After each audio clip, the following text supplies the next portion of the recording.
बंदर और मगरमच्छ की कहानी। एक समय की बात है। एक नदी के किनारे एक बड़ा और हरा भरा जामुन का पेड़ था। उस पेड़ पर एक चतुर बंदर रहता था। वह दिन भर मीठे जामुन खाकर खुश रहता था। एक दिन एक मगरमच्छ नदी में तैरते हुए किनारे पर आया। वह थका हुआ और भूखा लग रहा था। दयालु बंदर ने उसे जामुन खाने के लिए दिए।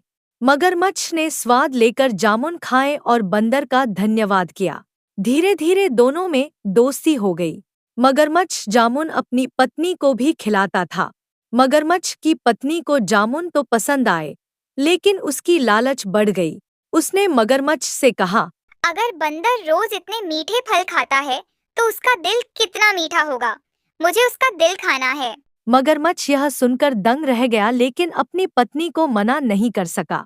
उसने बंदर को अपने घर लाने की योजना बनाई। मगरमच्छ ने बंदर को अपने घर आने का निमंत्रण दिया और कहा, मेरी पत्नी ने तुम्हारे लिए स्वादिष्ट खाना बनाया है।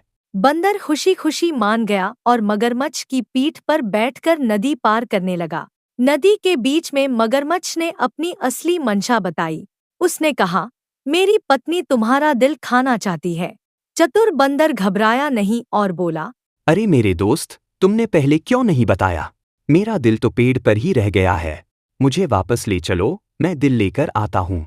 मगरमच्छ बंदर की बातों में आ गया और उसे वापस पेड़ के पास ले गया। जैसे ही वे किनारे पहुंचे, बंदर तुरंत पेड़ पर चढ़ गया और बोला, मूर्ख मगरमच्छ, कोई अपना दिल पेड़ पर छोड़ सकता है? तुमने मेरी दोस्ती से धोखा किया। अब मैं तुम पर कभी भरोसा नहीं करूंगा। मगरमच्छ शर्मिंदा होकर नदी में वापस चला गया।